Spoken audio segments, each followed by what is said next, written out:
You are listening to Claret and Blue, an Aston Villa podcast brought to you by Birmingham Live.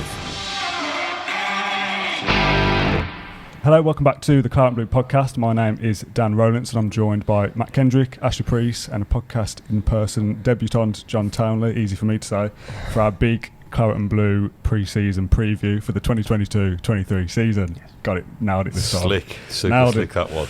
We're in the Aston Inn once again. It's a lot quieter than it was last time, although someone's just started making noise. I've said that. It's currently 10:30 in the morning on a Wednesday, so no beers in sight. It's a black coffee for me and Matt. Breakfast at the social for us this morning. Tea and toast, yeah. Tea and toast. Matt, we'll start with you down the end. You okay? Yeah, I'm all right, mate. I've got nothing really to report. I don't know. I was saying to you on the way here, wasn't I, that this... Yeah, we've travelled together, so I know you're okay. When we do this, it's a barometer of kind of where I'm at with my weight. And I think like, last year I was really, really fat. At the end of last season, I was a bit slimmer, and I'm in the middle now. So it's a good reminder to get me back on track after this. Yeah, when I watch these back, I always go, the next time we film in person, I'm going to have lost a bit of weight. I haven't. 3 months later, I'm still the same, so a little bit annoyed about that. I'll come nearest side this time. John, your first time, you're meeting some of us guys for the first time. Yeah. First in-person podcast. Yeah, meeting you and Matt for the first time. Excited? That's nice. Yeah. It's a strange one, I think. Just in general, the season is coming up really quick now. I think pre-season went really quickly, but then when we played City, that would feel like a bit of a while ago now. So yeah, you always get to the end of the season and think, time for a break now, and then you sign someone 2 days later or whatever, and it's pedal to the metal again. So, and then in the middle, Ash, back from Australia. Good day, mate. You ripper. How's the jet lag? All right, yeah, I got in Monday lunchtime. So what day is it today? Wednesday morning. So, I feel much better. I've had a good kip. And ready to rock and roll. Yeah, I saw you on your Instagram this morning that you were out running a 5k at 5 a.m, so I assume you were fine. Yeah, 5 a.m. club. It's in Sutton Park. So we'll get up about 20 to 5. There's about 50 down there today. Nice. And good little community going. Just get up, have a little run in Sutton Park. Sets me up for my day. So I try to do it a couple of times a week, keep the beer off and that, and I quite enjoy it. So that was me this morning. Sounds good, not for me though. It's been round the world. He's got a young child and he gets up at 5. You're my hero. Machine. Let's talk about pre-season quickly and the Australian tour. We've spoken about it loads of times. We had obviously a lot of catch-ups while you're over there. So forgive me if we're repeating ourselves a little bit, but just summarise all that for us. Now you've had a few days to reflect on it. Yeah, once in a lifetime experience. Blew my head over there, the amount of Villa fans over there and the support we've had for the channel. I was only there 11 days, but it felt like I was there a lot longer, and I met friends for life. Having people cooking me a full English. Come round to mine, Ash, we'll sort that out. That's mad, isn't it? Yeah, I didn't meet them 10 days ago, so... And all the Villa fans from over here who flew over, about 20 in total. Your Bridges, your Pams and I thought it'd be more than that. That seemed quite low. But it was an expensive trip, and like you say, I think I spoke to Colin, I think he was Redditch. He said, the kitchen in white, I'm coming to watch Villa in Australia. So he's put his kitchen on hold as Colin. Great atmosphere, it was buzzing over there. A few great nights as well in Perth, Brisbane was warm, Perth lashed down in Perth. The game was close to not going ahead at one stage. And up to Townsville as well. I think Gerrard said in his Q&A, he said Townsville, I don't know where to return there again. He had loads of cockroaches in his room. Really? Yeah, he weren't happy with Townsville. Wow. But that was up on the coast. But a great trip, once in a lifetime, and I'll remember that forever. What's the beer of choice over there then? It's not really good beer over there, to be fair. I do a lot of pale ales, quite big on the pale ales. I was on the Great Northern, the pint of Blackfish they call it. But it's about $7. Quite expensive for what it is, but the beer wasn't too clever, to be fair. But not I was drinking, Matt. From your two point of view, Matt and John, you obviously, I worked on the stuff that you were sending back. I was processing stuff, uploading things for you, so I kind of looked at it before it went out, kind of thing. You two kind of viewed it as fans would have on our social media stuff. How did you kind of see the stuff that Ash was sending back as fans? I thought Ash's stuff was quality. I thought that some of the video production on it was a bit dodgy. Thanks. No, it was exactly what I'd want and hope it to be. I don't want to make him blush too much, but it's just so natural. I think I remarked, didn't I, on the when he finds himself humming along to Ocean Colour Scene as he's walking through doing a Facebook Live. I just think it's just brilliant, and people saying hello and getting amongst it. And I think, to me, as much as we want to make sure that we're covering what's on the pitch and how it's developing for Steven Gerrard and the squad, there's a lot of, it's a big deal. Aston Villa being in Australia, it's never happened before, and I think if you're going to send a roving reporter across there to really tap into that and to be, without being too sentimental about it, like one of our own, really, really comfortable in those environments. He's your man for it, and just, whether he's speaking to your man who's put his kitchen on hold, or whether he's speaking to Villa royalty, Peter With or Mark Bosnich or whatever, just comes across. You can just see that he's proud and privileged to be there, and I just thought it was brilliant. Let's talk about the pre-season itself on the pitch. Last year was disjointed, wasn't it? COVID, coaches left, O'Kelly, John Terry. We were talking this time last year about, will a disjointed pre-season affect the start of our season? And I think in the end you could argue it probably did. This season a bit more settled. 3 wins first of all, and then draw with Man United, late comeback. It's the Rennes game on Saturday as we film this. This should be going out before Rennes anyway. Do you feel like a better pre-season this year means a better season is in store, or is it not as simple as to say that? For me, it's been a very good trip. I was there 20 days in total. Villa were from the first group and the second group joining. Yeah, valuable time. They base themselves on the Gold Coast, double sessions most days, and Gerrard really works them hard, and you can see that in the performances. The way they battled back against Man U was really good, showed good character. You got squad players previously who fans have written off. Your Leon Baileys have really stepped up now. The youngsters were a big plus from the tour. Cameron Archer scoring again, Orrig Boonham, Gerrard raving about him, and Kane Kessler-Hayden could be a bit of a surprise package this year as well. Yeah. So the youngsters did really well. The players on the fringes really stepped up. Sanson did all right, and valuable training time. And I think Gerrard will be pleased with what he got out of it. A lot of travelling, I get that, but 4 games and the way they rounded off the trip coming from beyond against Man U shows they got a bit about them. Yeah, it was from that game in particular, it's Leon Bailey's epitomising Aston Villa, just giving you enough to start believing again, isn't he? Do you know what I mean? To me, I thought he'd be gone this summer. I thought, probably get himself a decent move back to the Bundesliga. Oh, really? But Gerrard clearly sees enough of him. Did he put something on social media, didn't he? I know we can all be kind of seduced by little kind of motivational messages and stuff like that, but he put something on social media a couple of weeks ago saying, this is an opportunity or whatever it was. And there were little glimmers of it. So I think, and we'll go into this in more detail, I'm sure, but I think that Villa squad is in decent shape now, and we'll discuss the couple of gaps that we still think not need to be filled. But for me, the manager's got a lot of really, really solid ingredients now, and I think it's going to invite a lot of pressure on him, which he'll thrive on. But I think that squad looks in really, really strong shape. Was Bailey the standout for you, John, from pre-season? I think he has to be. I think it's one that we knew he had to have a good pre-season. Obviously, coming after last season, I think it's probably match fitness more than anything, and obviously injuries and stuff that prevented him from being at his top level. I think Gerrard came out and said at some point as well that he wasn't where we expected him to be, and he was probably quite frustrated at that. I think he said something in the press conference as well, I believe, about Bailey saying he needs to be back to the level, a bit of a warning really.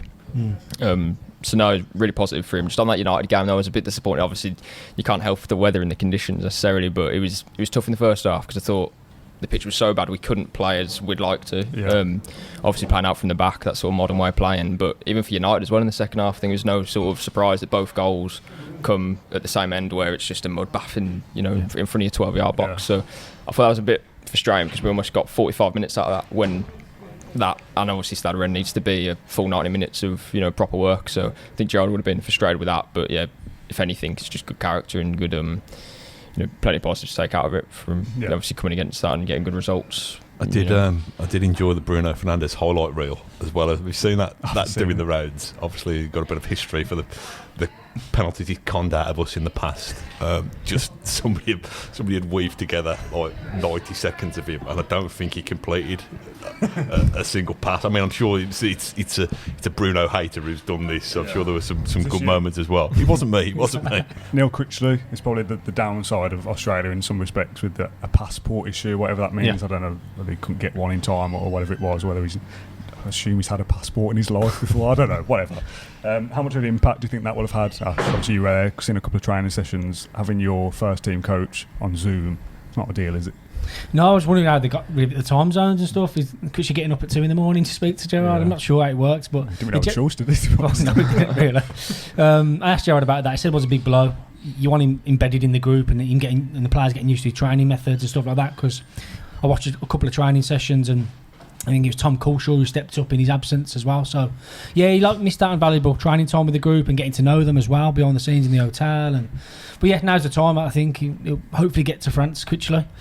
And yeah, the work starts there. But yeah, bit of a blow, that one. Michael Beale as well, obviously was so influential for Gerrard and is a direct replacement. If you took Beale out, during any point in the season, there'd be a big miss. So I think in pre-season that is a real frustrating one, and hopefully it's not going to have a massive impact. But yeah, I'm sure the players would have missed that sort of, this is different sort of thing. Yeah, getting our transfer business done early, and then we replace Beale with Critchley pretty quick as well. And you think, right, switched on from Beale, this is all working smoothly. And then he does't get to pre-season for a passport issue.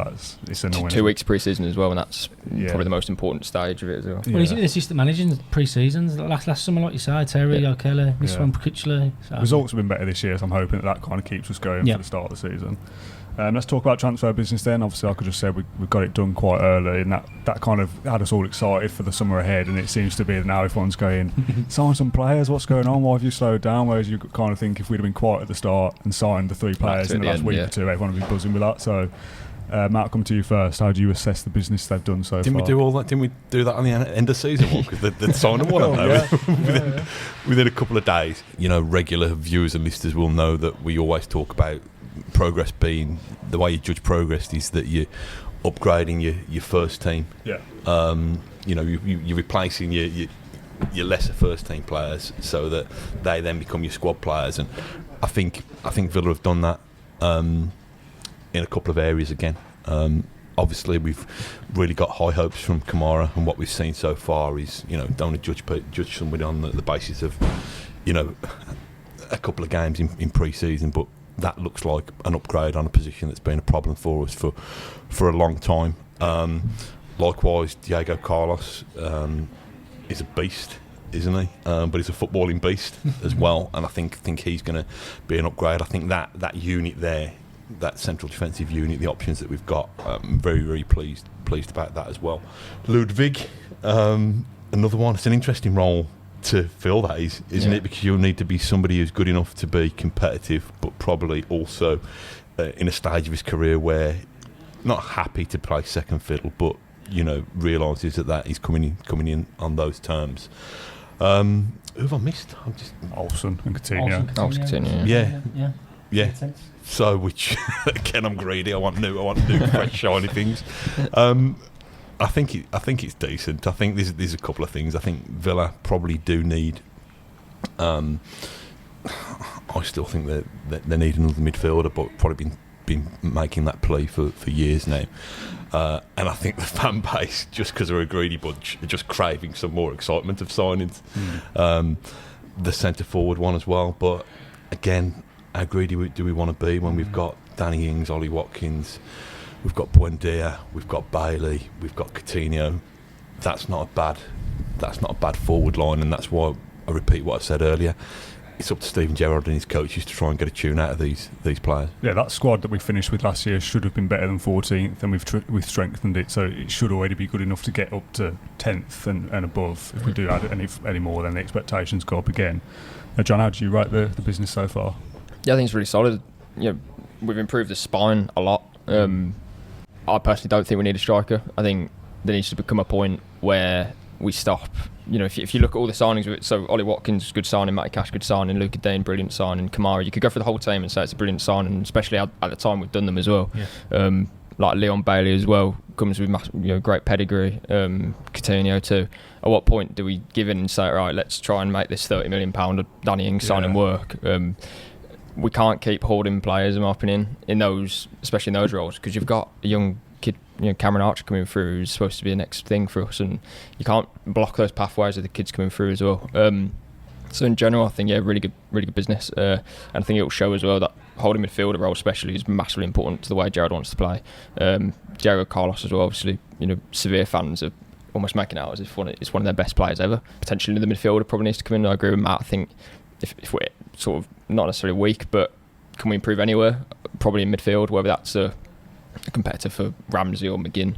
Maybe you could do, kind of kill two birds with one stone, maybe. But yeah, so far I'd give our window 8 out of 10. I agree with what John's just saying there, but I'm trying to think from, obviously a lot of fans have different opinions saying we do need a striker, we do need extra bodies. And you're saying there about, you know, how long do you give a player to say, you know, we need to get the best out of this 30 million player?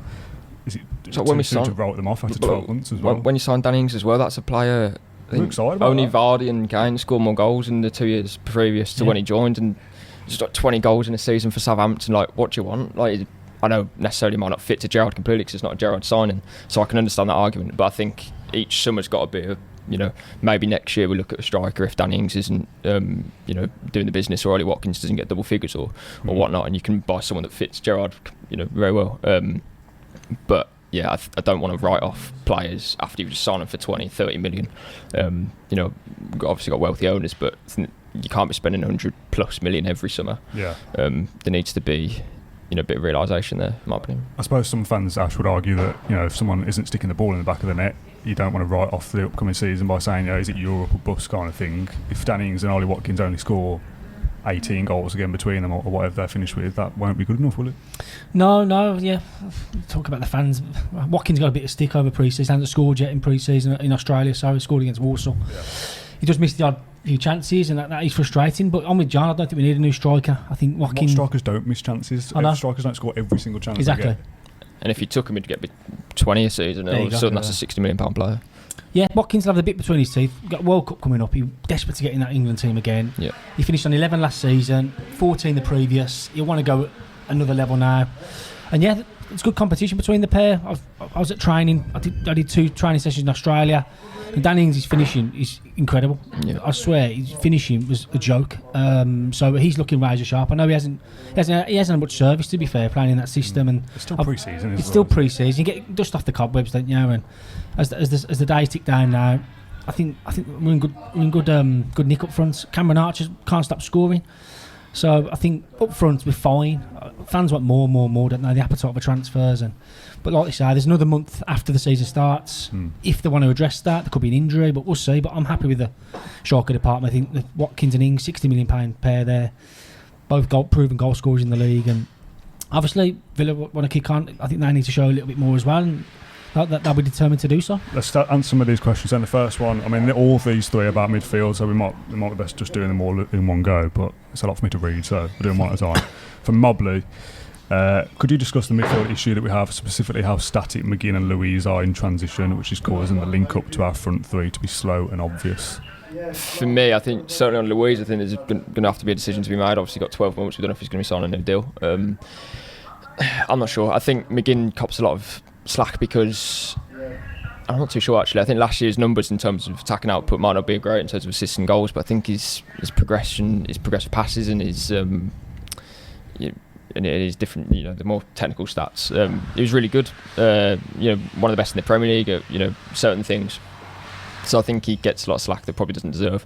But I would say the balance in the midfield, I'm not totally sold on it yet. I think Kamara helps a lot. McGinn, I don't think there's a problem there. You can add competition for McGinn, but if you're getting competition from McGinn, it has to be a better player or as good. That's £40 million. So there has to be the right midfielder to buy there. And then again, like Jacob Ramsey, I think you have to throw him in the argument because you can't play a midfield 2 necessarily, and you know, only blame them for the stuff that the fans said. So maybe there's someone that can compete with Ramsey and provide that sort of defensive security as well. I'm not sure. I never quite get the sense that Villa are actually in control of a game and keep the ball well enough. This is probably collectively rather than individuals, but I'm hoping that Kamara can set the tone for that by being the one who starts things off, by getting the ball, you know, off his centre halves and just this might be because I was at Dudley Zoo at the weekend, but you know the kind of analogy of kind of boa squeezing the life out of its prey.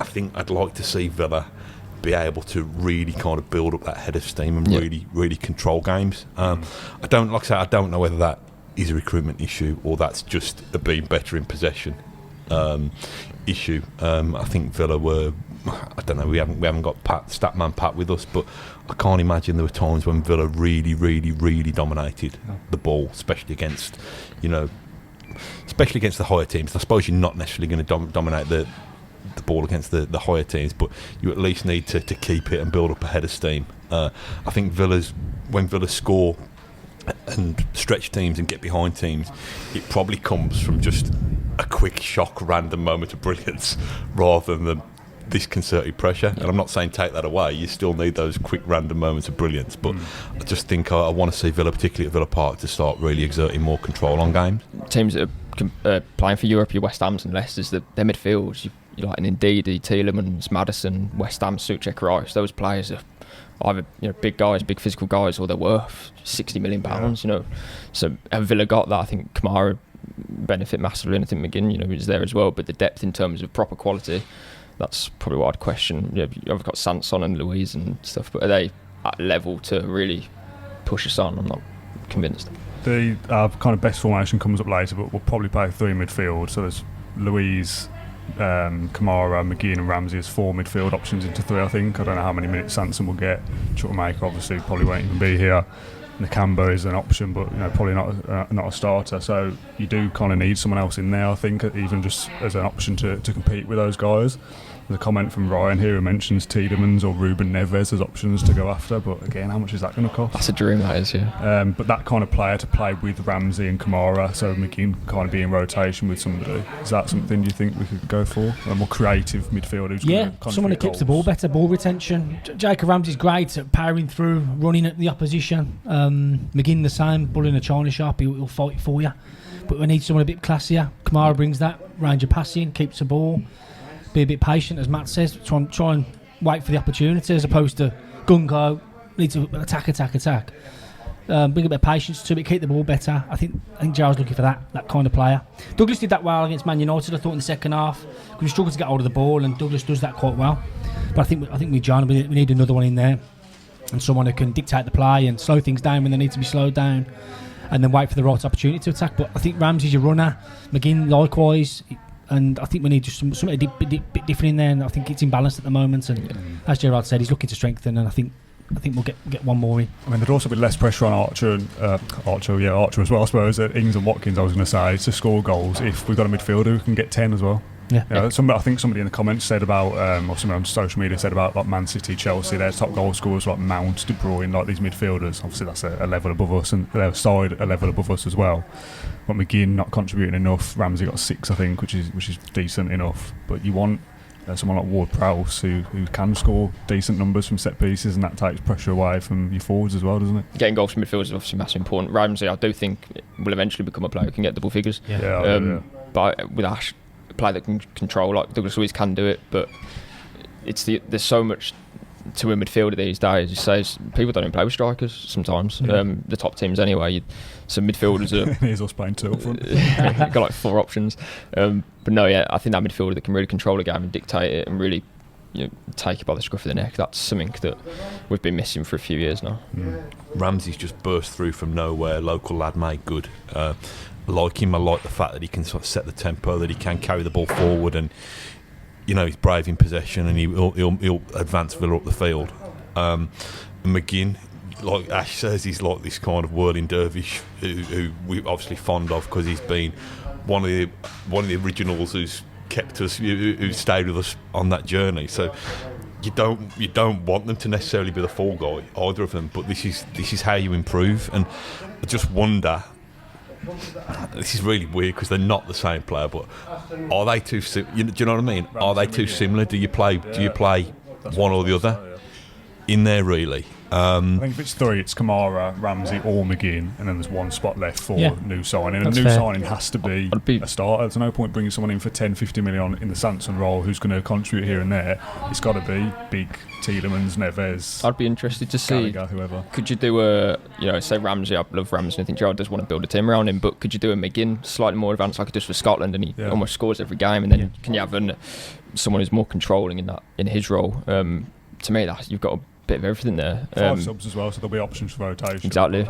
It's got to be options. And if we're going to snatch points off those top teams, I'd like to see a McGinn and a Kamara and I don't think we're starting a Ward-Prowse, but I really like that midfield, and then you've got creativity with Coutinho and a striker, Buendia. Really good blend there, in my opinion. It's close, isn't it? We've got We're not far off, are we? We weren't far off with this, like I said at the end of the season preview. It was only a 10-point swing or whatever, and throwing away silly goals and silly results to teams that we should have been beating.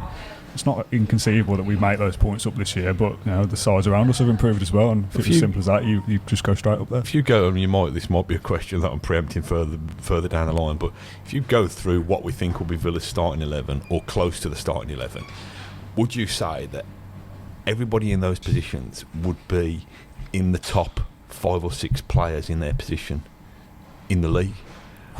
Basically, I don't know if anyone would be. So would Martinez not be one of the best 6 goalies in the league? Would Coutinho not be one of the best 10s? Luca Dean would be a left back in the league. Do you know what I mean? And I think you could probably make an argument for half of that team being in the top 5 or 6. Now, to have those individuals and then for them to kick on and blend as a team to get you to that top 6, 7, 8, 9 is a different matter. But I think the quality's there now. I think I think we've got a real kind of stronger quality. It's probably stating the obvious, but this is the strongest squad we've had since Martin O'Neill's last season. Now that we've got that squad, the minimum requirement for me has got to be top 8, and I'm normally kind of quite reserved about these things, but I think we've got a manager and we've got owners and we've got a squad now that are shouting our ambition is to break into Europe. So I'll be very disappointed if this isn't our best season finish since we've returned to the Premier League. Let's talk about outgoings then. Steven Gerrard's mentioned a few times and made a point of saying that the current squad is bloated to you, Ash, over in Australia. How many do we expect to go out and who? Yeah, you look at let's start with the lads who didn't make the tour. Carney Chukwuemeka, for obvious reasons. It's rumbling on, isn't it? You tired of that yet, or? I've shrugged my shoulders many times to you on Facebook Live. I just don't care at this point. No. I don't know whether that makes me a bad fan to be worried about losing a talent, but I just don't care anymore. No. Let him go. Love to be a fly on the wall this week. Gerrard's return and Carney's there in the gym. What did you say to him? So yeah, that'll rumble on. Giving him contracts and stuff like that. So if he doesn't want to stay, then off he goes. You expect he'll go. Do you reckon he'll go, John? I think so. You should say the contract's been on the table for a while. Yeah. I don't think leaving him out of Australia does anyone any favours. If anything, it probably just accelerates Carney's move, which is probably what he wants. So. Yeah. Listen, he might go on and tear it up. He might go to Germany or Europe and do what Jude Bellingham's done and then be really coveted by Premier League clubs again. If that happens, let's see where Villa are. We can all moan about it then if Villa have failed to kick on. But I think Steven Gerrard's got enough of a challenge with a set of players, young players and senior players and new signings who are invested in Aston Villa and what Aston Villa can become. So I think he's right that if his head's not right and he's not invested in what Villa want to be, then just let him go. Yeah, the talks of him wanting the similar money to Jacob Ramsey and these big deals, he's not. I mean, Jacob Ramsey's had a breakthrough season. He's contributed. He started many games. Carney Chukwuemeka's had fleeting moments and done bits where you thought, there's a player there, but not enough to make me go, yeah, here's 50 grand, 60 grand, 80 grand, whatever. Ramsey's done. He's staying his lane a little bit, and surprised how it's come out. Whether he's been ill-advised. A bad agent, I would suggest. Gerrard's your manager. What more do you want? And good young squad around him. Archer's getting games. Tim's getting games. Jacob's flourishing. Just don't understand. I mean, if he wants minutes and he's not getting it at 14th place Aston Villa, he's not going to go to. Gerrard did give him minutes. But if he wants to start games, he's not going to go and start games at Barcelona, is he? Or Bayern Munich or Dortmund or wherever he ends up. No. He might be a great player, but I've got to be harsh and ruthless as a Villa fan and think if he's not invested in the Villa project, which he has got no right to be, he's not a Villa fan like I am, but if he's not invested, I don't care about him, basically. I think everyone develops differently as well. He's the best player at the under-19 Euros. So it's a different level, though, isn't it? It is, but he's looking at Jamal Musiala, he's looking at Bellingham, he's looking at other players and thinking, well, if I'm the best 19-year-old at this tournament, or if I'm everything that I'm supposed to be, then I can be playing for a Champions League club, or I can be doing this and that. I think it's obviously Carney's choice. I think it's a year or maybe two too early.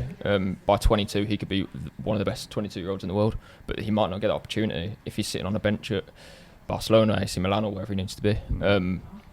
I'd say bide your time, because your career's only 10-15 years. If you spend 3 of those not developing as you should, then that can be detrimental to the next however long you got. So. And don't get me wrong, if he signs a contract in the next 6 months, I'll change my tune and he'll be invested in Villa again, won't he? Because he'll have signed up, and I'll think, I want to support him. But if he wants to fleet off to AC Milan, sit on the bench, then you're not fickle, Dan. We just don't like it. Other players on the outgoings: El Ghazi, Traore, Gilbert. the obvious ones, I think. Gilbert didn't take his chance over there, and obviously Kane Geslade and took his, and then some. So they were jostling position. I think Bertrand Traore and Leon Bailey were jostling position. Yeah, and obviously who's come out on top there, Leon Bailey. So I think the obvious choices, they'll head out. Well, that's Sanson, because he was one that would probably be on the list of the ones I've just read as he won't get any minutes, but he's done all right over pre-season, hasn't he? Would you mean him over pre-season, John? Yeah. Is he the midfielder we're missing? Been saying this for the last 2 years. Yeah, it's almost boring. What I would say, I think it's probably it's probably up to him where his future lies, because I think Gerrard's more than you can stand to him if you like. You're clearly a good player. I think as soon as he come in, I asked Gerrard about him and he said he had a one-to-one chat with him. He watched him, Rangers played, I think it was Marseille. Yeah. And he was one of the best players on the pitch. He was only friendly, so he clearly knows what he's about. But again, injuries, and we all know what Sanson's problems are. But getting in the team, I can't really see him doing that. But then there might be 3 or 4 games where you need him, and I think you could probably rely on him, to be honest. So I think he's handy to have around the squad. But if he wants to leave, I don't think you can say no and hoard him.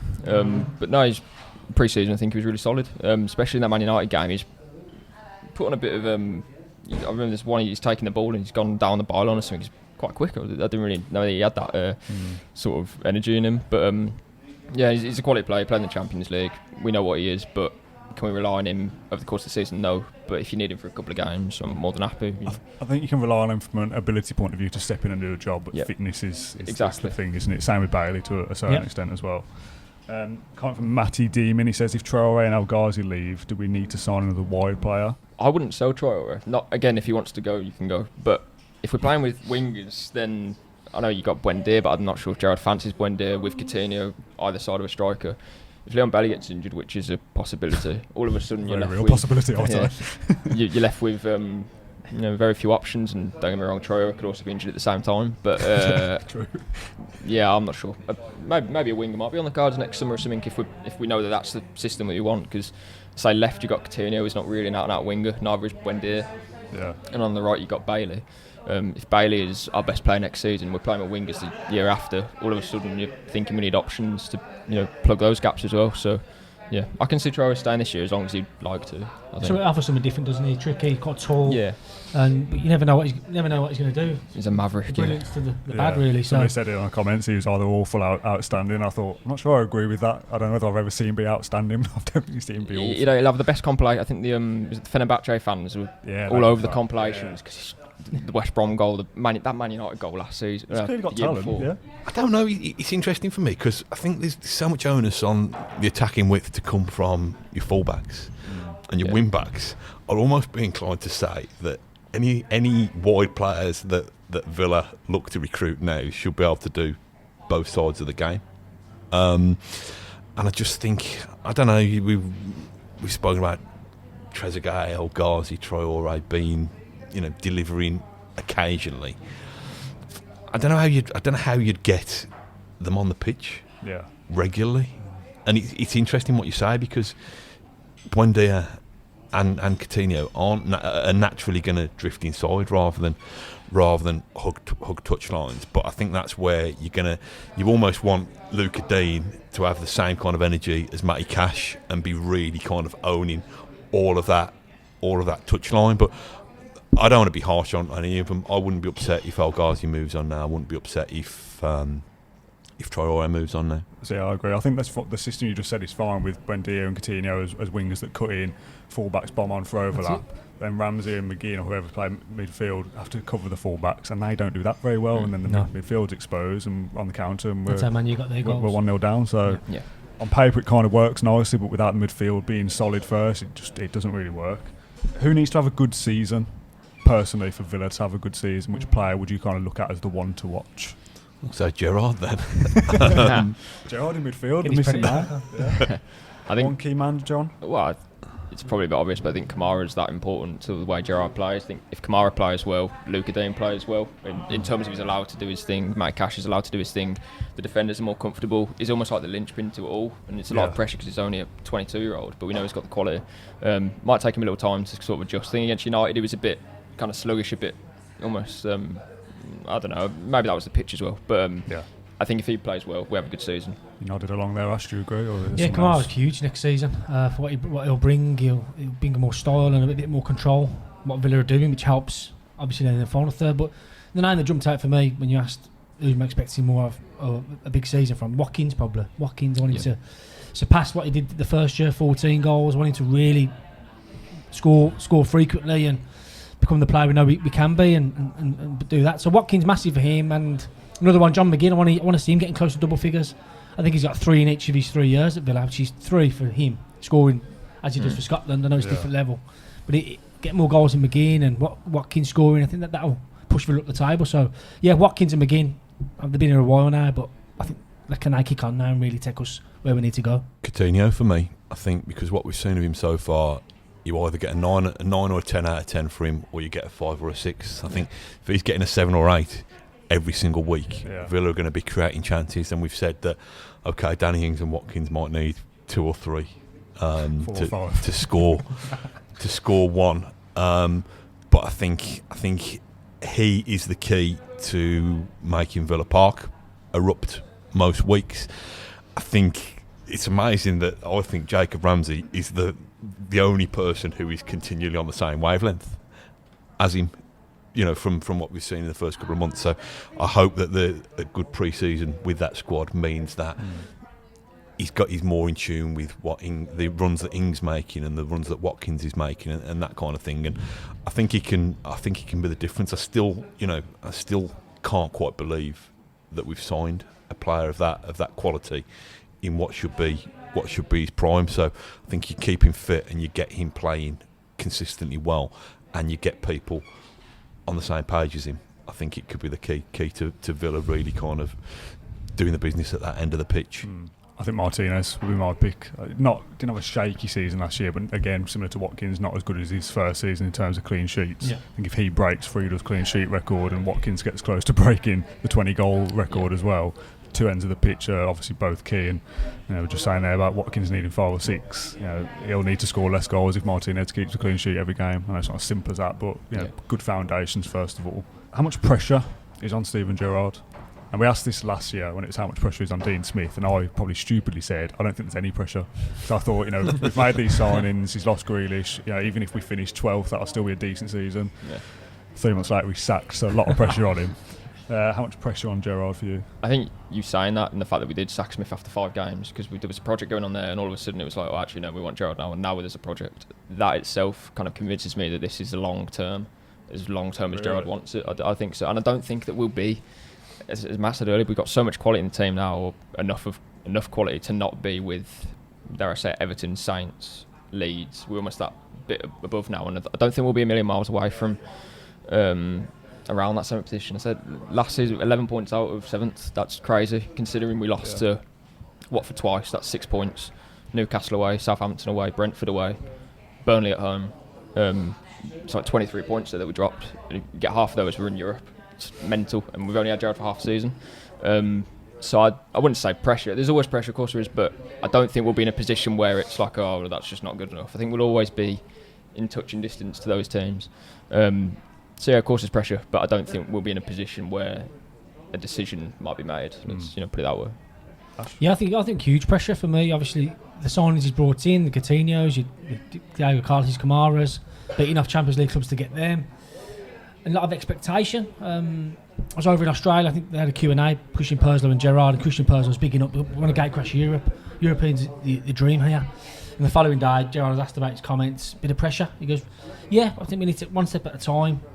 Obviously, we need to operate in the top half of the table." So he tried to curb that initial. What Purslow said there, but I think Gerrard relishes it. I think he wants the pressure. He wants to feel it. It gets him going. Especially finishing 14th last season, you want to be really. Now's the time, isn't it? So I think there's a lot of pressure just starting to build up now. And from fan base. From fan base, I think so. I think everyone's expecting us to really hit the top 8 and really go to European qualification, push them hard. But yeah, I think there's a lot of pressure there. There always is. I think the pressure will be self-inflicted from Gerrard anyway, because I'm paraphrasing badly, but end of last season, didn't he come out and say finish 14th, almost say to his dressing room, you're really lucky to have that support from that crowd, because we should be finishing above 14th. So he knows that for his career to kick on where it needs to be, Villa need to be in Europe as soon as possible. I think there'll actually be more pressure from Gerrard on himself, from the fans on the club, from the wider media, probably lots of people who want Gerrard, slippy Stevie G to fail again. I think there'll be more pressure there than there will within the boardroom, because yes, they want to make sure that they get returns on their investment and that Villa take that next step and get into the top echelons. But I think, like Ash and John have said, it is a project, so they're not going to want to rip that up. Yeah. Even if he has a sticky start like Dean Smith, which I don't think he will do with the squad that he's got, they're not going to want to rip that up straight away. So I think there is lots of pressure, but I think you've got a man at the helm who made a career out of it. Hasn't he? He's made a career of people wanting him to fail, people expecting him to deliver, and he's pretty much done that for most of his career. There's a comment from David Blander, which we've kind of just answered, but he says, given Gerrard's indifferent season and now having had a full pre-season, bringing his own players, how long do you think he'll get to hit the ground running, especially if results aren't forthcoming? Do you think he'll get the season regardless? Yeah, I think so, because it's just constant change, constant flux. Managers need time to build things. Gerrard's impressed me enough to give him a whole season. Since he came in, I think I'm not sure, the average position was pretty good. It's ninth, I think. Yeah, so there's expectation, but we got to back the manager, and I think that's what they'll do. I don't know, do we? He's had his first summer now, so he came in November. It's always difficult. Yeah. Not your group of players. Yeah. And I thought he started really well, didn't he? Obviously inconsistent then, but now's the time. He's had a full pre-season, no excuses now. He's got players in, the board have backed him as well, and I think he's set up nicely, being in Australia and coming back now. 10 days before the start of the season, I think he's in a nice place, and yeah, I think the foundations are there to really, really have a successful season. What was pre-season like in terms of like team building and stuff? I know there's pictures of them with koala bears and stuff like that, but it's the first time they've been together in that environment with the manager and the staff as well. What was that like when you were watching training and stuff? Yeah, really buzzing. There's a real buzz around the camp, and speaking to a couple of the media guys there, said, honestly, the lads are really happy together. It's such a good group, that everyone's speaking to everyone, and there's a real nice dynamic there, so they're all getting on. I think Gerrard's been building that culture, and I think they're all willing to battle for each other next season, and there seems a really good group. They've got loads of South Americans as well now. Yeah, they're really pally. You've got the young lads coming through. There's a nice mix. You got the leadership groups, your Mings, McGinns. Really nice blend there, I think, and you need a good group to stick together for the season. Long old slog, and when the moments are bad, and like the other day it was teaming down and 2-0 down against Man U, they rallied together, and you can see that in the pictures and the interviews they're having. I think there's really good chemistry there. Ryan Collins says, who's the dark horse contender for the season amongst the Villa squad in terms of a player that maybe will impress that we don't expect at the moment? I am really intrigued by Kessler Hayden. I think after pre-season, or what we saw in pre-season, I think it's really good. Like going forward, especially, he's electric. He's so quick. He's so agile. I was saying, like to my dad, like over that as a fullback or a winger, when you have that little kind of 5 yards on a defender, you can't defend that. You knock it past, and quality delivery, which is what Kessler Hayden was doing. Obviously, that assist for Archer, obviously come off Watkins, but I really like him. I think defensively, we don't know yet. And that's all part of his development, and he's obviously a young kid. He's only played for MK Dons, but they've played a really good brand of football as well. But I'm just really interested by him. I think Matty Cash, he needs that competition, proper competition. He hasn't had that for 2 years now, so it'll push him on. But I'm interested to see if he stays around that. Can he play in the cups? But I think by the end of the season, perhaps we'll be seeing more of him. That's probably my dark horse to kind of make a name for himself. Yeah, that's got James Rushton vibes from last year when he tipped Philogene Badice to do well and then went out on loan and got injured. I think Callum Chambers could still be quite involved, but I don't think he's necessarily going to start the season, and I'm not wishing injuries or suspensions on Mings or Carlos, but he's really, really impressed me with the bits that I've seen so far, and I think that as soon as he's called upon to step in, I think it could be hard to shift him. Don't write him off yet, because I think he can still come in and be a semi-regular for Villa. I think he complements Carlos really well as well. I think Carlos is probably going to play most games, if not all of them. I think Conser complements as well. But yeah, I'm with you. I don't think he's put foot wrong, Chambers. Yeah.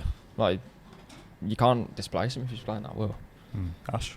Well, I'd say Cameron Archer. I think he's in form of his life. He can't stop scoring, like I've said, and there's a chance there for him if he keeps on scoring. You know, the other two up front, the more experienced pair, Watkins and Ings, if they're still having their shortcomings, I think there's every chance he can take a shirt, and as long as you're putting the ball in the back of the net, that's all everyone's bothered about. And Cameron's been doing that for consistently now for a while, both for Preston on last season and for the 21s as well. So he's in rich vein of form, and he could really explode this season. You know, given the form he's shown and the way he's developing.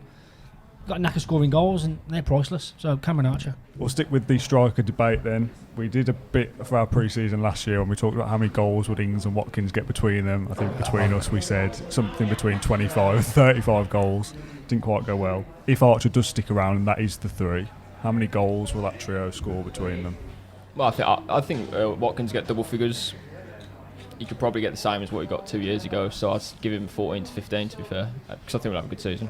I think Danny Ings, did he get 7 last season? In the league, yeah. I'm not sure how many games he's going to play, that's the problem, so I can give him, say 5. Cameron Archer will score a few as well. I'll give him max 25, I'll say like 23 goals. Between the three of them? Yeah, I think so. Is that enough? If John McGinn's chipping in, if Jacob Ramsey's chipping in, I think it's enough. But if you look back to when we were knocking on the door under O'Neill again, you wouldn't. I'm not digging out Gabby for the sake of it, but you wouldn't get if you got Gabby and Carew, they probably wouldn't get more than 22 between them most seasons, and then you'd got your likes of probably Milner, Barry, Petrov, Ashley Young, kind of knocking a few around them.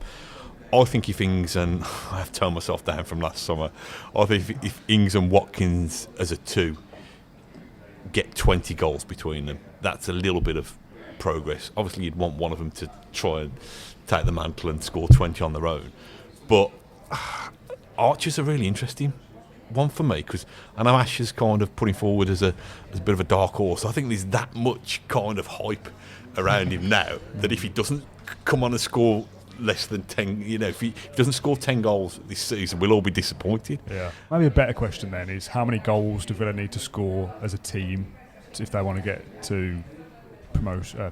What's it been the last couple of years? Levels? Goals for? I don't know.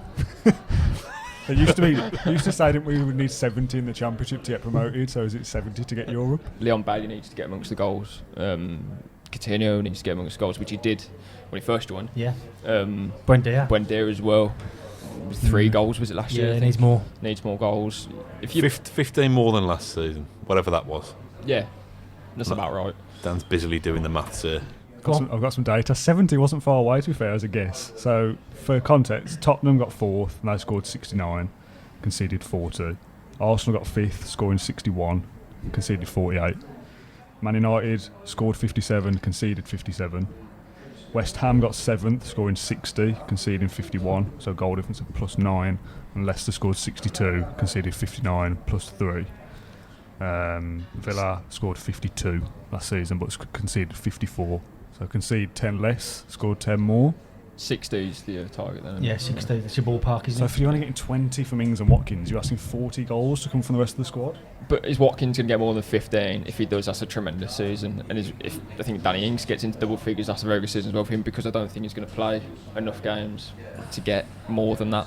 And I think Archer can come off the bench and he can get 3 or 4, 5 maybe, I don't know, and that's 25.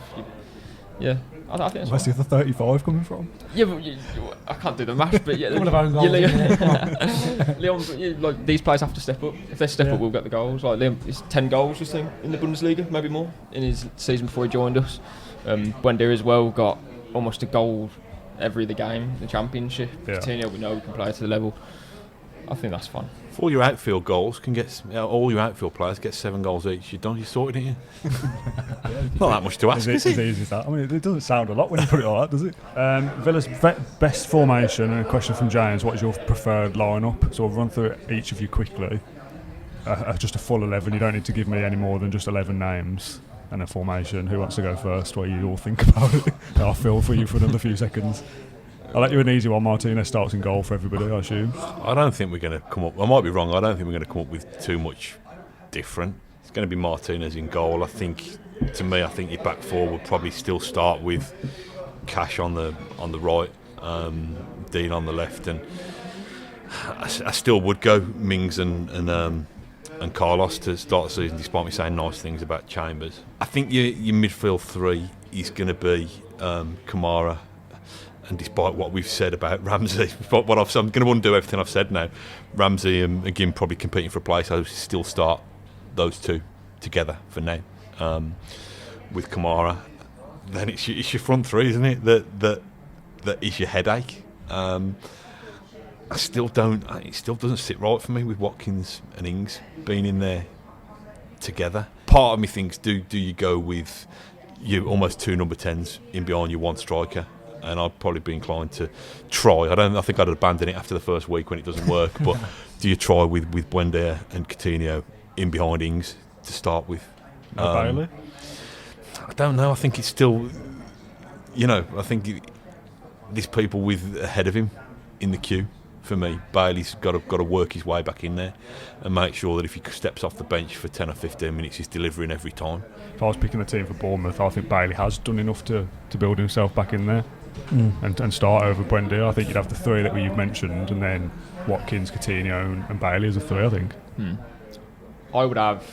I like Buendia, and you've got to get him in somehow, but Bailey's proved it over pre-season. I wonder if Buendia, and this is not the role that any footballer wants to play, but when he comes off the bench, he always looks lively and he always kind of rocks the opposition a little bit, and they don't expect this little terrier to be running around and ratting around.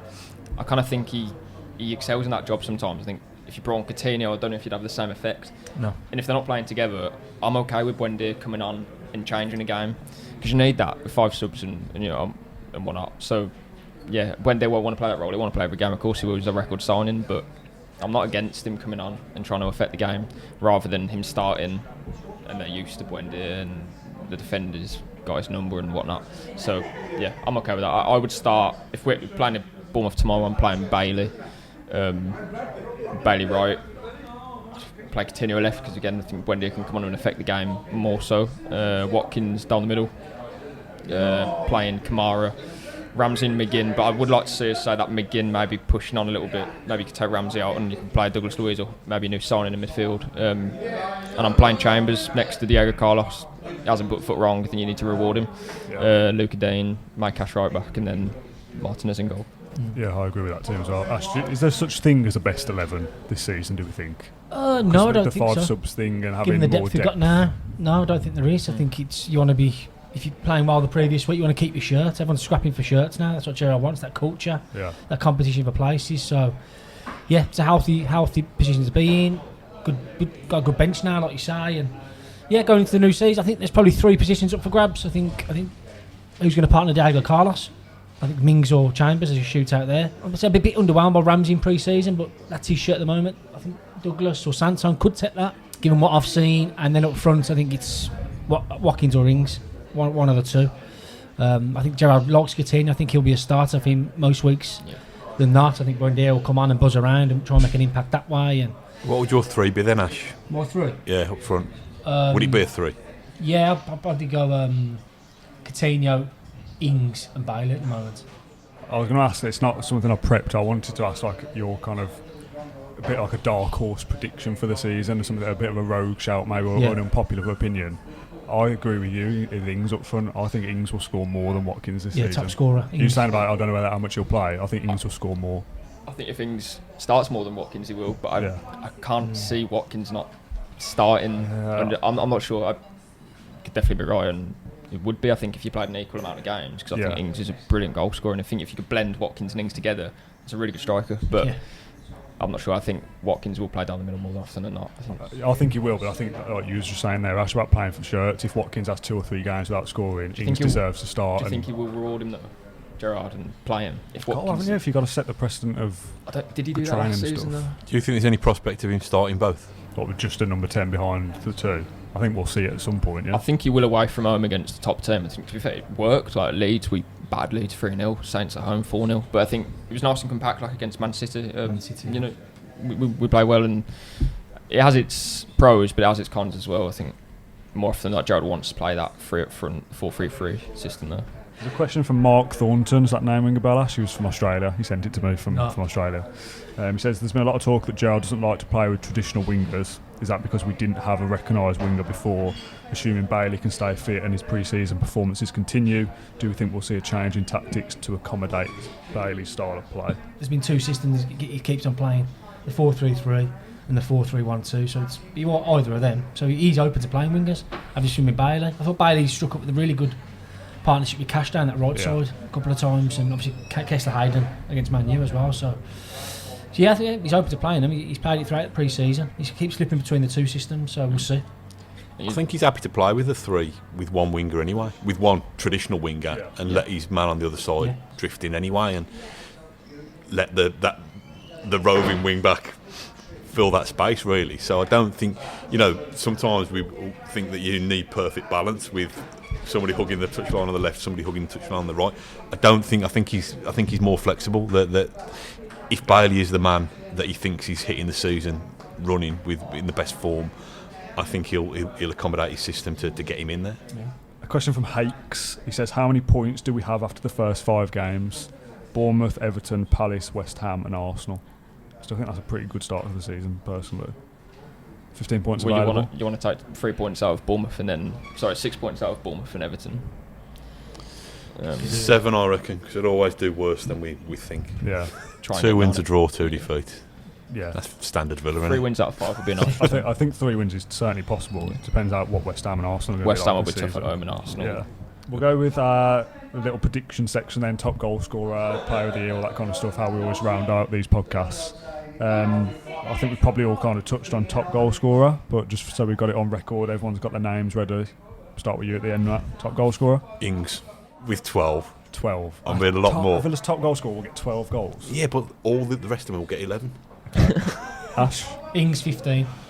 Okay. I'm surprised everyone's going Ings. I think just Watkins, because I think he'll play more games than Ings, and if someone's better in Watkins, who I think will probably get like 12, then that's a really good season, so I'd say Watkins. I've gone with Ings as well. I'm going to go 16 just to go one up on yours, Ash. And Pat sent me his answers to these as well, because obviously Pat's on every week, or most weeks. He said Watkins. So split the difference between the 5 of us there. Yeah. Top assists. We didn't do assists last year, but it's a stat that we all look at every single week, so we might as well go for it. Where are the assists going to come from? Who's our playmaker? Coutinho jumps out. Might be a shout for Luca Dean, but that depends how well he plays and how he gets the balls in the box. Coutinho. I've gone McGinn. 8. That feels rogue. Matt? What he said? Coutinho 10. Me and Pat went for the same. Luca Dean. Yeah. Yep. You can see that. All balls coming down the left hand side. Yeah. I don't know how many numbers. I don't know what a good number is amount for it. Is it for assists? 10 maybe. Player of the year. This is quite a big one, I think. We've got young player of the year as well, so we'll do them at the same time. So I don't know who classes as young player now. Can Ramsey still win it? Yeah. Or Archer maybe if he sticks around and gets 10 goals. I'll say Archer is young player because if he comes off the bench, we're probably needing a goal, and I back him to get a goal when he comes off the bench more times than that. So, and if he's getting goals, it's winning us points. That's his young player of the season. I would say Kessler Hayden, but I'm more intrigued to see what role he has. That's why I'm more interested by him. But player of the season, could be a few. I'll say Kamara because again, if we're having a good season, I think it's so important, and I think you'll see a massive difference between having a proper holding midfielder, what Gerrard wants, to what we've seen previously, and Luis maybe not an out holding midfielder. So Kamara and Cameron Archer. Exactly what Pat said. Ash? I'll go Luca Dean, maybe good shout for left back. Having a strong season. I thought he was really consistent last season when we brought him in. Cash last year, wasn't it? Player of the year. Cash was player of the year, so maybe the other fullback this time. Really like Luca Dean. I think he brings a lot to Villa going forward and going back as well. 7 out of 10 every week on my player ratings, if not more. So he could be a decent shout for player of the season. And Kamara's the one for me, obviously. That's the obvious one that sticks out. Just given the profile he's had and what Gerrard said about him and the level of interest that was there. So he'll be huge as well. So Kamara could probably get young player as well if it's under 23. Yeah. He's only 22. So. It's a bit of a cop out, but yeah. Actually, that's a good get out for me because I was struggling for. I don't want to curse him too much because there was a lot expected on him. So we'll give him young player. That is a cop out, isn't it? I mean, a 22-year-old is young player. I really don't know who's going to play. I'll give it Martinez. I don't know who's going to play every week. I think Diego Carlos is my kind of rogue pick. to come in and short the good shout. defence, loads of clean sheets. Hopefully, he'll be the one Fans that will starts take every week alongside someone else, be crunching tackles and stuff. Yeah, fan favourite, I think, incoming there. Yeah. Villa's finishing position. Now, last year, Matt, you said 9th. Ash, you said 7th. James Rushton said 8th, and I said 8th, and obviously we finished 14th. So where did Villa finish in the 2022-23 season? Start with you, John. I had him down to 7th last year as well. Did you? Yeah. I think we'll be in the mix for top 7, but then I think, like to West Ham, I think Newcastle are really solid. I like Wolves as well. I don't like Wolves. I think the Wolves are solid, man. And others, you got Leicester as well. I'll give us 10. I don't think Leicester will be that good this season. One of my Without other rogue European shouts. football, they'll probably lose Tielemans, but they've still got. And Schmeichel potentially. They've not signed anyone yet. Schmeichel. I think Barnes, Vardy, Madison's on Ndidi. form. Got Fofana back as centre I don't half. fancy them for some reason. They finished 8th last season. Had a bad season. I think they'll be alright. 11 points off 7th last year. We'll close that gap this year. I think we'll be in contention for it, but we might just fall away a little bit. Depends on consistency. We can get 7th, but I think between 7th and 11th, so I'll give us 10th. Okay. Ash? Yeah, one ahead of 9th, 8th, 9th. In that should be the aim, really. Try and stay there. I want to try and win a cup as well. I say it every year. I was going to ask you about cup. Two good cup runs. Yeah, I'll take either Carabao Cups. I quite like that cup. Good chance to win something. I'll take any cup. Exactly. So yeah, good cup run and a solid top 10 finish. Decent. That's a great season. Could you kind of level it out and go, say, you can have 7th and you're out in the first round of both cups, or 10th and you get to a cup semi-final, which is a better season? Depends if you win it. Yeah, it does, doesn't it? All depends. I'd take 15th and win a cup. Yeah, to win one. Really? I would as well. You get Europe, don't you, by winning the cup? Yeah, good point, yeah. Win a cup. That'd be a lot easier than finish 7th, winning a trophy. If you offer me right now 7th, but you finish, you get knocked out in the first round of each cup, I'd take that as well, just because I think European football is very important for obvious reasons. Yeah. But no, a cup. Yeah. I know it's fluctuated. What do you need to finish in the league to get into Europe? 7th for Europa Conference League. 8th, then we'll finish. By a point on goal difference. Yeah. Pat said 9th, and I agree, 9th as well. Cup runs, how do we think they'll go? Do you think we'll go all the draw, way? don't we, for once? Yep, depending on the draw. Last season we got stitched up, didn't we? Chelsea, Man U, innit? Yeah. Man United third round exit again, Matt? I think he'll take him seriously as managers do nowadays. I think he'll try and hedge his bets because he'll want to get into Europe. Okay. I think we'll win the FA Cup this year. Do you actually? Honestly, yeah. I'd be buzzing with that. If we win the FA Cup, I'll shave my head. So would you take that then? You think we're going to win the FA Cup? If we finish 14th again and win the FA Cup, you take that? Yeah, but I'd get relegated and win the FA Cup. Nah. Come off it. What? Back in the Championship again? Yeah, because we've won the FA Cup. Nah, not having that. No one will agree with that. Gerrard. I don't care. Do you two agree with that? No. Back in the Championship again? Well, Gerrard's desperate to win a cup, I reckon, with Villa. Yeah, but I bet he'd rather stay in the Premier League. I bet his owners would rather stay in the Premier League with all the money. If we go, he wouldn't be in the FA Cup final, would we? If we get relegated, he'd be sacked by them. No. I'm not saying that's what I want to happen. No, I know that, but you're saying you would take that. Yeah, I would. Oh, you're mental. All these players we've got now wouldn't stick around in the Championship. We'd be financially ruined if we got relegated. Off the take of one FA Cup. They'd have won the FA Cup, though, wouldn't they? We'll be financially ruined, will we? Oh, I can't believe you just said that. That's the worst shout you've ever had on this podcast. That's got some competition, to be fair. Final question, the question that we end these previews with every single time. What would be your definition of success for Aston Villa next season? Just an enjoyable one, really. Going down the Villa, enjoying it, enjoying the style of play. I think you said exactly that. I said it last year, didn't I? I'll say it next year as well. Yeah, FA Cup win as well, really nice, like I say. And knocking on the door and beating the big sides. We lost 10 out of 10 against the top 5 last season. That can't happen again. So upsetting the bigger dogs and an old shiny FA Cup at the end of it. A perfect season would be getting 7th or winning a cup. So both. A standard season for me would be getting, or a good enough season would just be getting top half. We haven't done that in over 10 years. It's about time we sort of broke that. 10th and above, can we knock on the door? I'm happy if we challenge. If we don't get 7th, it's not the end of the world. We'll go again the year after. Matt, last year you said Dean Smith still being in charge. Success, just Gerrard still being manager at the end of the season? No, I want a bit more this time. I think it's probably a big ask this. I'd love to win 12 of the 19 home games. 3 or 4 songs added to the Villa Park playbook. and the atmosphere being. I mean, I'm probably a bit of I'm a home fan. I very rarely travel away, so I just want it to be nice, just so for me when I'm at the home games. Listen, we say it every year. We'd love a cup. We'd love European football. I think it might be too big an ask to get either of those things this year, but if we can get Villa Park bouncing regularly with good goal-scoring football and lots of noise and chants, then that'll do me, I think, this time. Yeah, thank you very much for watching our big Claret and Blue season preview. Whoa. What? Meal deal. I wasn't going to include it because I thought we'd have a serious football chat. That's the only thing I've prepped for. We had a question from AVFC Faithful saying, what's your go-to meal deal? And I thought, I won't include it because we've had a serious football chat. But Matt, I know you wanted to answer it. So what's your go-to? It is lunchtime, to be fair. What's your go-to meal deal? I can feel my stomach actually eating itself. I've gone for a different kind of meal deal now because I live just down the road from the co-op. I have like these kind of balty wraps now. Oh, yeah. Which are quite nice. So it'd be like a chicken tikka wrap or something like that. What are you laughing, John? And then... and then big hula hoops. Yeah, what flavour? Barbecue beef. Big barbecue beef hula hoops. I had them yesterday. What drink would I have? I'd probably be feeling guilty after that, so I'd probably just have like a Volvic or something. I love how much prep you put into that, by the way, more so than the rest of the podcast. Ash, meal deal quickly. All-day breakfast sandwich because you get three halves. Good. Three halves, I love that. It's a game of three halves, isn't it? Get more bang for your buck. Paprika max. Yes. Nice. Oh, nice choice, actually. And Yeah. Robina. I don't like Robina. Not a fan. John, you've been giggling all the way through that. He's just had a serious football chat, bless him, on his first podcast, and now we've gone to this drivel. Paprika max for sure. That's the go-to Cheers, for the mate. snack. I usually go for any of the pastas from Tesco. £3 meal deal. I think it's gone up now, actually. Any of the pastas. Oh, very continental. Yeah, and then drink probably just a water. A Volvic's fine, yeah.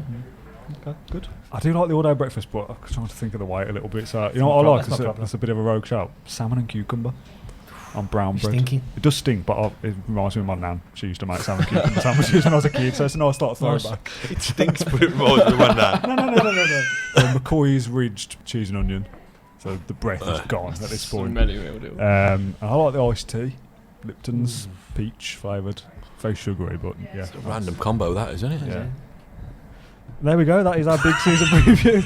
I don't know why we included that, to be honest. I think we probably should have It's ended the best it. bit, to be honest. Should have started with that. Thank you very much for watching. I'm going to leave the player of the year and the league table predictions bit in the comments. So if you want to go and fill that out, you can, and we'll kind of reflect on fans' predictions at the end of next season. I look forward to clipping out our bits saying that Dan Ings is going to score 20 goals, whatever, making ourselves look 47 silly. goals put for Cameron Archer, didn't we? Maybe we'll look good next year. And I think we've been a little bit more. We've still been quite cautious. ambitious with the league finishes. I think nobody's saying we're going to finish less than 10th, really. So we've still been quite ambitious, but I think we've been a little bit more. We've learned, haven't we? A little bit more measured. Yeah, maybe we can look back with fondness next summer. So we'll see how things go. Thank you very much for watching. Thanks, gents, for joining me as always. It's off to France for you, Ash, on Saturday, and then it's all down to Bournemouth next weekend. So we'll be covering previews and post matches and stuff like that. Interviews, by the way. Saw it on Twitter. I'll get some of those. Get the contact book out. Yeah, get the black book out. Keep promising this, don't I? Yeah, I'm just getting it on record now. But yeah, thank you very much for watching the Claret and Blue podcast. We'll see you again soon. Thank you for listening to Claret and Blue and Aston Villa podcast. If you enjoyed today's episode, then please do let us know. We love hearing your feedback. We'll be back soon with another episode, but until then, up the Villa.